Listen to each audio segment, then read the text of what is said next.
واضح ہے. میں آپ کو آئیے دنیا کے امیر ترین آدمی کا واقعہ وہ بھی قرآن سے سناتا ہوں. The richest man in the universe. یہ کون تھا؟ اس کے پاس کتنا مال تھا؟ یہ قارون تھا. قارون کے بارے میں آتا ہے کہ یہ حضرت موسیٰ علیہ السلام کا چچا کا بیٹا تھا. کزن، فرسٹ کزن تھا حضرت موسیٰ علیہ السلام کا. بڑا نورانی چہرہ بھی تھا اس کا. اور یہ اس زمانے میں تورات کا بہت بڑا عالم بھی تھا. یعنی دنیاوی ہر وہ چیز تھی جس پہ لوگ ترقی کرتے ہیں. مالدار بھی تھا، حسین بھی تھا، فیملی بھی بڑی اچھی تھی. حضرت موسیٰ کا کزن تھا علیہ السلام، اور عالم بھی تھا، علم بھی رکھتا تھا، جاہل نہیں تھا. لوگ اس کا بڑا ادب و احترام بھی کرتے تھے. پھر اس کو زوال کیسے آیا؟ پھر سب کولیپس کیسے ہو گیا؟ پھر وہ تباہ و برباد اور اللہ کی بارگاہ سے مردود کیسے ہو گیا؟ ذرا ٹرائی ٹو انڈرسٹینڈ. یہاں بڑی فیملی والے بھی موجود ہیں، مالدار بھی موجود ہیں، گڈ لکنگ بھی موجود ہیں، لوگوں میں عزت بھی ہے میری اور آپ کی. میں آپ کو اپنے ساتھ شامل رکھ کے بات کر رہا ہوں. سب کچھ اللہ نے دیا ہے. تو اس کا مطلب یہ نہیں ہے کہ سب کچھ رہے گا بھی آخر تک. ایسی گڑبڑ، ایسی غلطی، ایسی مسٹیک نہ ہو جائے کہ یہ سب جب چاہے میرا رب واپس لے سکتا ہے. وَتُعِزُّ مَن تَشَاءُ وَتُذِلُّ مَن تَشَاءُ بِيَدِكَ الْخَيْرُ. وہ خالق ہے، وہ مالک ہے. کیا ہوا تھا؟ حضرت موسیٰ علیہ السلام کے چچا یسر کا بیٹا تھا، اور اس کو لوگ منور کہتے تھے. اتنا چہرہ خوبصورت تھا کہ اس کو منور کہتے تھے. اس کے پاس بہت مال آ گیا. اتنا مال آ گیا، اتنا مال آ گیا کہ اس کے خزانے ایسے ہوتے تھے کہ اس کی خزانوں کی جو چابیاں تھی نا، وہ اونٹوں پر لاد کر 40 اونٹ چلا کرتے تھے. صرف چابیاں. ٹرائی ٹو انڈرسٹینڈ خزانہ کتنا ہوگا. حضرت موسیٰ علیہ السلام نے اس کو زکوٰۃ کا حکم دیا کہ تم اللہ کی بارگاہ میں زکوٰۃ دو اور خرچ کرو اللہ کی راہ میں. اچھا، اس زمانے میں زکوٰۃ جو ہے نا وہ 1000 پر ایک تھی. آج تو 100 پہ 2.5 ہے نا. 1000 پر ایک تو بڑا آسان تھا یوں دیکھا جائے تو. اس نے پہلے تو وعدہ کر لیا، بعد میں گھر جا کے کیلکولیٹ کیا تو اس کو خیال آیا کہ یہ تو بہت بن جائیں گے. پیسے ہی اتنے تھے. آج کے زمانے کے اگر ٹریلین ڈالرز ہوں تو وہ بڑے، اس کی زکوٰۃ بھی بڑی بنتی ہے. تو اس نے حساب کیا کہ یہ تو بہت بن جائیں گے. اب شیطان نے اس پر حملہ کیا. کہتا زکوٰۃ تو نہیں دینی. اب اس نے لوگوں میں بات یہ پھیلائی کہ حضرت موسیٰ علیہ السلام تمہارے مال پہ قبضہ کرنا چاہتے ہیں. حضرت موسیٰ علیہ السلام کے خلاف کمپیننگ شروع کر دی. اور اس بدبخت نے کیا کیا کہ ایک عورت کو انگیج کیا، ہائر کیا، اور اس نے کہا کہ تم جا کے حضرت موسیٰ علیہ السلام پر بھرے مجمع میں الزام لگا دینا. یہ میں قرآنی واقعہ سنا رہا ہوں آپ کو. انٹرسٹنگ بھی ہے اور عبرتناک بھی ہے. اور یہ سارا واقعہ سنانے کے پیچھے ایک مقصد یہ بھی ہے کہ ریئلائز ہو کہ قرآن میں کیا کیا موجود ہے. پڑھیں گے تو پتہ چلے گا نا. ہمارے بچے، میری بہنیں، میرے بچے سن رہے ہوں گے. آج بچے کیسی کیسی پتہ نہیں سٹوریز پڑھ رہے ہوتے ہیں. کتنا اچھا ہو کہ گھر میں سب مائیں، بہنیں، باپ، بچہ بیٹھ کر کہے کہ چلو آج قرآن کی کہانی سناتا ہوں. اسٹوریز آف قرآن پڑھیں نا، انڈرسٹینڈ کریں اس سے. چلیں جناب، اس عورت نے بھرے مجمع میں حضرت موسیٰ علیہ السلام پر برے کام کا الزام لگا دیا. حضرت موسیٰ علیہ السلام، اللہ اکبر، جب آپ نے یہ الزام سنا تو آپ جلال میں آ گئے اور آپ نے کہا کہ اس عورت کو لاؤ. جب وہ عورت لائی گئی تو آپ نے فرمایا اے عورت، تجھے اس اللہ کی قسم جس نے بنی اسرائیل کے لیے دریا کو پھاڑ دیا تھا اور عافیت کے ساتھ سلامتی سے نکال کر فرعون کو غرق کر دیا، سچ سچ کہہ دے واقعہ کیا ہے. حضرت موسیٰ علیہ السلام کا یہ جلال نبوت دیکھا. وہ عورت سہم گئی اور کانپ کر کہنے لگی کہ حضور، یہ قارون نے مجھے کثیر دولت کا لالچ دے کر آپ کے خلاف گواہی دینے کے لیے بھیجا ہے. اللہ اکبر. آپ نے پہلے تو سجدہ شکر کیا ہے، اللہ پاک کی بارگاہ میں شکر ادا کیا، اور اب آپ نے دعا مانگی کہ اے اللہ، اب قارون پر اپنا قہر نازل فرما. اللہ کے نبی سے اس نے جنگ کی نا. اب آپ نے دعا فرمائی کہ اے اللہ اس پر قہر نازل فرما. اب مجمع میں سے کہا کہ جو بھی قارون کا ساتھی ہے وہ اس سے الگ ہو جائے، کیونکہ اب عذاب آنے والا ہے. اس بدبخت کے 2 ساتھی تھے جو اس وقت بھی جدا نہیں ہوئے. اب حضرت موسیٰ علیہ السلام نے زمین کو حکم دیا کہ اے زمین پکڑ لے اس کو. تو اب قارون جو ہے گھٹنوں تک زمین میں دھس گیا. آپ نے دوبارہ زمین سے فرمایا پکڑ لے اس کو. اب وہ کمر تک دھس گیا. اب قارون بلبلانے لگا، رونے لگا، معافیا مانگنے لگا، میں آپ کا رشتہ دار، مجھے معاف کر دیجئے. اور وہ جو لوگ تھے نا، وہ جو اس کے ساتھی تھے، وہ کہتے ہیں اس لیے دھسا رہے ہیں حضرت موسیٰ علیہ السلام کیونکہ اس کا خزانہ آپ رکھ لیں گے. اللہ اکبر. اللہ کے نبی کو کیا ضرورت ہے خزانے کی؟ آپ نے حکم دیا اور یہ خزانہ جو ہے وہ بھی زمین میں اس کے ساتھ غرق ہو گیا. اور روایتوں کا مضمون ہے کہ یہ قیامت تک دونوں دھستے رہیں گے، قارون بھی اور اس کا خزانہ بھی. یہ واقعہ سورہ قصص کے اندر تفصیل کے ساتھ یہ موجود ہے. میرے میٹھے اسلامی بھائیوں، اب بتائیے یہ واقعہ قرآن کا واقعہ ہے، اسٹوری آف قرآن ہے. کیا میسج ہے اس میں؟ کہ مال بہت زیادہ مل جانا کمال نہیں ہے. اس مال کا حق ادا کرنا اللہ کی بارگاہ میں جو مجھ پر اور آپ پر لازم قرار دیا. یا ان لوگوں کے لیے بھی درس ہے کہ جو زکوٰۃ تو دیتے ہیں مگر زکوٰۃ کو بھی بوجھ سمجھ رہے ہوتے ہیں. او ہو جناب بہت پیسے دینے پڑیں گے، 2-2.5 کروڑ روپے زکوٰۃ بنتی ہے میری، تو کیسے نکالوں؟ رمضان آ گیا. اللہ کے بندے، اللہ نے 100 کروڑ دیے تو 2.5 کروڑ بنی ہے نا، اس کا شکر ادا کرو. جس کو رب نے دیا، زکوٰۃ دینے میں پرابلم ہے لوگوں کو. نہیں کریں ایسا، ورنہ یہ مال کسی کام کا نہیں، یہ عذاب بن جائے گا. یہ قارون کا خزانہ یہ بتاتا ہے کہ خزانہ بہت بڑا ہو لیکن وہ عذاب بھی ساتھ لے آتا ہے اگر اس کا حق ادا نہ کیا جائے. اور دوسری بات اس بات سے یہ سیکھنے کو ملی کہ کبھی بھی تکبر نہیں کرنا ہے، پراؤڈ نہ کریں. اللہ نے اگر کچھ بنا دیا ہے نا، کوئی موقع مل گیا ہے، کوئی مقام مل گیا ہے، تو یہ دیکھیں نا، کیا نہیں تھا اس کے پاس؟ فیملی بھی تھی، خوبصورتی بھی تھی، پیسہ بھی تھا، علم بھی تھا، عزت بھی تھی. یہی تو چاہیے ہوتا ہے دنیا میں، سب کچھ تھا. لیکن جب اس نے اللہ کے نبی کی بات نہ مانی، تکبر کیا، وہ سب چلا گیا. آج قارون کا نام لیتے ہیں تو عبرت کے طور پر لیتے ہیں. ایسا نہیں مشہور ہوتا کہ بہت امیر آدمی تھا، بڑے مزے والی زندگی تھی. دھس رہا ہے اس وقت بھی، میں بیان کر رہا ہوں، وہ زمین میں دھس رہا ہے. تو یاد رکھیے گا، متکبر اللہ کو پسند نہیں آتا. اللہ کو عاجزی والا بندہ پسند آتا ہے. زندگی میں کچھ بھی مل جائے، ہمیشہ یہ یاد رکھنا یہ رب نے دیا ہے، اور جس نے دیا ہے نا وہ جب چاہے واپس بھی لے سکتا ہے. بزرگ بیٹھے، پوچھیں ان سے، ہم نے پل میں امیروں کو کنگال ہوتے دیکھا ہے، زکوٰۃ دینے والوں کو زکوٰۃ لینے والا ہوتے دیکھا. یہ کب چلی جائے پتہ نہیں نعمت، جب تک ہے شکر ادا کریں. اور قرآن میں کتنا خوبصورت وعدہ ہے، لَإِن شَكَرْتُمْ لَأَزِيدَنَّكُمْ، تم میرا شکر ادا کرو میں تمہیں اور عطا کروں گا. کیسا کریم ہے میرا مالک، بس شکر ریکوائرڈ ہے. تو شکر ادا کریں، تکبر نہ کریں. میں کچھ بھی نہیں ہوں، جو دیا ہے میرے رب نے دیا ہے. اور اللہ پاک مال دے تو صدقہ خیرات کریں، زکوٰۃ ادا کریں، اور غریبوں سے ملاقات، میل ملاپ رکھیں. یہ فیل نہ کریں کہ میں اب سپیریئر ہوں اور یہ غریب ہیں، یہ تو نارمل آدمی ہے، میں بہتر ہوں. نہیں، یہی تو کہا تھا شیطان نے.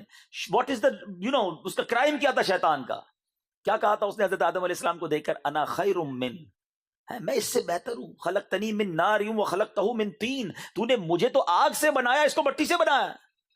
اب ذرا غور کیجئے، شیطان جنت کا خزانچی تھا، معلم الملکوت، فرشتوں کا استاد تھا، زمین کے چپے چپے پر اس نے سجدے کیے تھے، عبادت میں اپنا ثانی نہیں رکھتا تھا.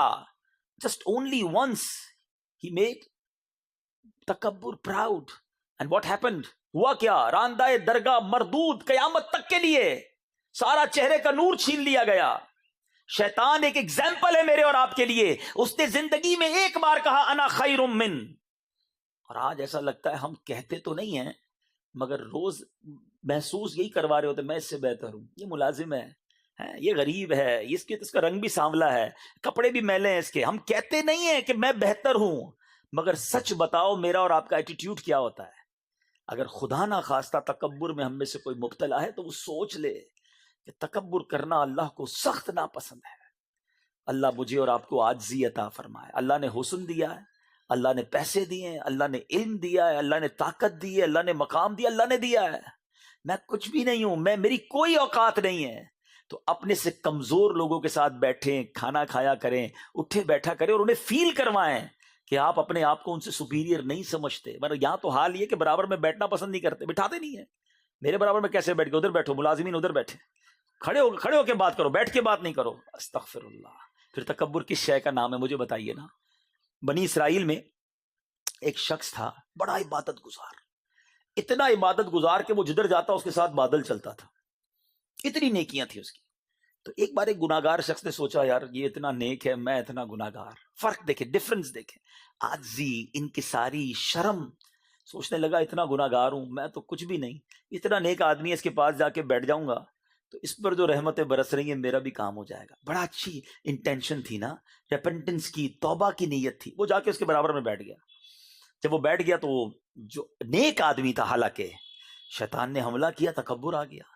کہتا تم زمانے کے گناہگار میرے برابر میں، اٹھو، کھڑے ہو کے جاؤ یہاں سے. وہ جب کھڑا ہوا تو اب جانتے ہیں کیا ہوا؟ وہ بادل کا ٹکڑا جو ہے وہ اس کے ساتھ جانے لگ گیا. اس زمانے کے نبی پر وحی بھیجی گئی کہ جا کر اس عبادت گزار سے کہہ دو، بلکہ ان دونوں سے کہہ دو کہ اپنے اپنے اعمال نامے دوبارہ سے شروع کریں۔ وہ گناہگار جو عاجزی کر کے گیا تھا، اپنے آپ کو کمتر اور کمزور سمجھ کر گیا تھا، اس کی عاجزی ہم نے قبول کر لی، اس کے سارے گناہ معاف کر دیے۔ اور اس نیکوکار سے کہہ دو جو دل میں تکبر آیا تھا، اس کی نحوست کی وجہ سے اس کے سارے نیک اعمال برباد کر دیے گئے۔ تو that is proud. Try to understand, Quran کا پیغام ہے یہ کہ مال ہے تو اس کا حق ادا کرو، ورنہ کہیں یہ قارون والا خزانہ نہ بن جائے۔ اور عاجزی ہو، انکساری ہو کہ دانا خاک میں مل کر گلے گلزار ہوتا ہے۔ ہم جس نبی کے غلام ہیں صلی اللہ تعالیٰ علیہ وسلم، جس کا کلمہ پڑھتے ہیں، جس کا میلاد منانے آج جمع ہوئے ہیں، ان کی عاجزی کا عالم، پہلے تو ان کا سٹیٹس میں نے بیان کیا، ان کے معجزات کا عالم یہ ہے، ان کی اتھارٹیز کا، ان کے کنٹرول کا عالم یہ ہے کہ زمین پر اشارہ کریں اور چاند دو ٹکڑے ہو جائے، مگر حال یہ ہے کہ کبھی جو کی موٹی روٹی تو کبھی کھجور پانی، تیرا ایسا سادہ کھانا مدنی مدینے والے، ہے چٹائی کا بچھونا کبھی خاک ہی پہ سونا، کبھی ہاتھ کا سرہانا مدنی مدینے والے، تیری عاجزی پہ لاکھوں، تیری سادگی پہ لاکھوں، ہو سلام عاجزانہ مدنی مدینے والے۔ آقا غلاموں کے ساتھ بیٹھ کر کھانا کھائیں، نبی پاک اپنی سواری پر پیچھے اپنے غلام کو بٹھا لیں، اور ہم کسی سے ہاتھ ملانا پسند نہ کریں۔ کیسی غلامی ہے بتاؤ نا؟ میری اور آپ کی اوقات ہے نبی پاک علیہ الصلوۃ والسلام کے سامنے؟ ہم کس بات کا تکبر کریں؟ ہم کیسے اپنے آپ کو کچھ سمجھنے لگ جائیں؟ خدا را شیطان کے اس وار کو سمجھو۔ وہ حدیث ہمیشہ یاد رکھنا جس کا مضمون ہے کہ جس کے دل میں رائی کے دانے کے برابر تکبر ہوگا وہ جنت میں نہیں جائے گا۔ کرنا ہے کر لو تکبر، پراؤڈ کر لو، جنت میں نہیں داخلہ ملے گا۔ ہمبل رہیں، پولائٹ رہیں، ڈاؤن ٹو ارتھ رہیں، سب کے ساتھ ملنا جلنا رکھیں، غریبوں کو زیادہ پیار دیا کرو۔ امیروں کو تو ویسے ہی سب لوگ مل جاتے ہیں، ہمارے یہاں کوئی ہمیں غریب ملازم دعوت دے، نہیں یار آج کل طبیعت ٹھیک نہیں ہے، پتہ ہی ہے تمہیں کتنا بیزی ہوں، اس کے یہاں نہیں جائیں گے۔ اور کہ بڑے سیٹ صاحب بلائیں تو سب سے پہلے پہنچ جائیں گے۔ ارے بھائی ادھر نہیں بھی جاؤ گے، پیسے ہی بہت لوگ آئے ہوئے ہیں، ادھر جائیں، وہ ساری زندگی یاد رکھے گا کہ صاحب میرے گھر بھی آئے تھے، میرے گھر آ کر چائے پی تھی ہے، میرے بچے کے سر پہ ہاتھ رکھا تھا۔ یہ دل جیتنے کے موقع ہوتے ہیں اور ہم اسے ریئلائز نہیں کرتے۔ آپ کو ایک مشورہ دیتا ہوں، مسجد جاتے ہیں نا، مسجد میں خادم ہوتا ہے، آپ نے دیکھا ہوگا، جھاڑو لگا رہا ہوتا ہے، پوچھے لگا رہا ہوتا ہے۔ بعض اوقات آپ روڈ پہ جاتے ہیں تو کوئی پولیس کا انسپیکٹر ہوتا ہے، ٹریفک والا جو لوگوں کو چلا رہے ہوتے ہیں۔ یہ اس طرح کے جو لوگ ہوتے ہیں نا، ان سے کوئی نہیں ملتا۔ آپ مسجد جائیں نا، اس خادم کو روکیں اور اس کو سینے لگا لیں، اس کو پوچھیں تمہاری طبیعت کیسی ہے، آپ اس کی آنکھوں میں آنسو دیکھیں گے، شاید بہت عرصے بعد کسی نے اسے سینے لگایا ہوگا۔ ارے مسجد کو چھوڑو، آپ کے آفس کے اندر، جی میں آپ کے آفس کی، آپ کی فیکٹری کی بات کر رہا ہوں، آپ جب جاتے ہیں ایک دروازہ کھولنے والا ہوتا ہے، پیون جس کو کہتے ہیں آپ، ٹھیک ہے نا، فائلیں لاتا ہے آپ کے پاس، کبھی طبیعت پوچھی اس کی؟ کبھی ہاتھ ملایا اس سے محبت کے ساتھ؟ کبھی سینے لگایا اسے؟ آپ کا باورچی، آپ کا ڈرائیور، آپ کے گارڈز بھی ہوں گے، ایک بار یہ کر کے دیکھ لو ہیں کہ آج میں تمہارے ساتھ کھاؤں گا۔ گھر سے کیا لائے ہو؟ آپ کو ہو سکتا ہے کبھی کبھی آپ نکلتے ہو نا تو وہ گھر کا کھانا، چھوٹا سا سبزی روٹی کسی کونے میں بیٹھ کے کھاتا ہوگا، بیٹا گھر سے کیا آیا ہے، میں آج تمہارے ساتھ کھاؤں گا۔ آپ بلیو کرو، یہ وہ جو دو آپ کے دو نوالے ہوں گے اور اس کے دل سے جو آپ کے لیے خوشی کے لمحات ہوں گے نا، آپ ریئلائز نہیں کر سکو گے۔ آپ اپنے خان سامہ، اپنے ڈرائیور کو سینے لگایا کرو، ان کی طبیعت پوچھا کرو، وہ گھر بلائیں تو چلے جایا کرو۔ میں آپ کے آقا علیہ الصلوۃ والسلام کی آپ کو بات بتاؤں، نبی پاک علیہ الصلوۃ والسلام کی بارگاہ میں ایک غلام آیا، کہتا حضور میرے گھر پہ آئیں گے؟ حضور پرانی چربی ہے اور چند کھجوریں، مینیو بھی بتایا۔ آقا وہ ہے کہ جب آسمانوں پر جائیں تو فرشتے آسمان سجائیں، مقام یہ ہے، اور غلام کہتا ہے حضور گھر پہ آ جائیں، پرانی چربی، چند کھجوریں۔ اللہ کے حبیب علیہ الصلوۃ والسلام اس کے گھر بھی تشریف لے گئے۔ یہ ہے میرے آقا کی سیرت۔ زندگی ایسی گزارو کہ لوگوں کے دلوں میں جیو، غریبوں میں پیار بانٹو۔ آپ کو میں ایک مشورہ دیا کرتا ہوں، آپ کو دیتا ہوں، اللہ کرے آپ میں سے کوئی بھی عمل کرے گا مجھے ثواب ملے گا۔ کبھی کبھی آپ مسجد جاتے ہوں گے نا تو آپ کو ایک آدھا کوئی ایسا معذور دکھتا ہوگا ہے، جس کے ہاتھ پیر بھی بازو کا ٹیڑھے ہوتے ہیں، چلنے میں بھی مشکل ہو رہی ہوتی ہے، آواز بھی وہ عجیب غریب نکالتا ہے کیونکہ اس کی زبان ٹھیک نہیں ہوتی، اس کو کوئی نہیں ہاتھ ملاتا۔ آپ رک جائیں، یقین کریں گے آپ کے لیے لاٹری ہے۔ آپ کو جب ایسا کوئی بندہ نظر آئے نا، سمجھ لیں یہ ثواب کی، سمجھ لیں ایک پیکٹ آ گیا، پارسل آ گیا ہے۔ رک جائیں، 2 منٹ لگیں گے، اس کو قریب بلائیں، اس کو سینے لگائے، بیٹا کیسے ہو آپ؟ ٹھیک ہو؟ کوئی کام ہے تو بتاؤ، تھوڑے پیسے تو دے دو اس کو۔ یقین کریں یہ وہ نیکیاں ہیں جو آپ کو کام آئیں. یہ سارے وہ اعمال بتا رہا ہوں جو تکبر کو ختم کرنے والے ہیں. آپ کے دل سے آپ فیل کریں گے کہ تکبر ختم ہو رہا ہے اور عاجزی آ رہی ہے, ہمبلنس آ رہی ہے. تو زندگی بہت تھوڑی ہے میٹھے اسلامی بھائیوں. ہم مسلمان ہیں, تکبر پال کے بیٹھے تو مارے جائیں گے, لالچ پال کے بیٹھے تو مارے جائیں گے. یہ دل کی وہ بیماریاں ہیں جس کو ڈائگنوز کر کے اس کا علاج کرنا بہت ضروری ہے.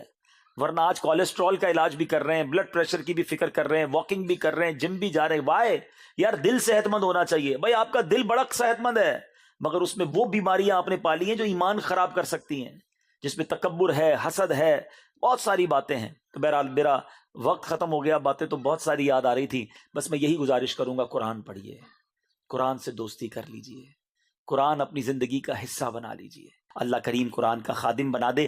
آمین بجاہ النبی الامین صلی اللہ علیہ وسلم. میرے اعمال کی اصلاح کرم سے